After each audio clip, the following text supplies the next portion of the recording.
హా? ఆ సౌండ్ ఏంటి? వెయిట్, ఇక్కడ నా కొడుకు ఉండాలి కదా, ఏమయ్యాడు వీడు? హలో, ఇక్కడ నా కొడుకుని వీడు పేల్చేశాడు. వెంటనే దీన్ని ఫిక్స్ చేయడానికి వైట్ బ్లడ్ సెల్స్ ని పంపండి.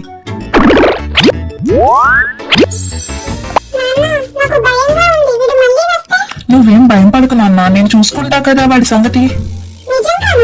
నిజమే, నువ్వు ఫస్ట్ పడుకో. ఏంటి వీడు రావట్లేదు? సరేలే, కాసేపు పడుకుందాం. దీన్ని ఇంతకు ముందే కదరా చిక్కాను, చిక్కిన ప్రతిసారి మళ్ళీ మళ్ళీ వస్తుందేంటి?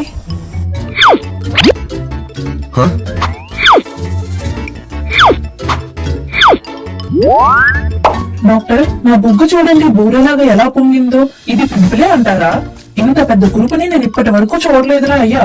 చూడు, నువ్వు ఎక్కడెక్కడో టచ్ చేసిన నీ డర్టీ హ్యాండ్స్ తో డైరెక్ట్ గా పింపుల్స్ ని చిక్కితే నీ హ్యాండ్స్ కి ఉన్న బ్యాక్టీరియా ఆ పోర్ లోకి డీప్ గా వెళ్తుంది. దీని వల్ల మీ కురుపు పొంగుతుంది, రెడ్ గా అవుతుంది. నువ్వు ఎన్ని టైమ్స్ చిక్కినా మళ్ళీ మళ్ళీ వస్తుంది ఫ్రెష్ గా.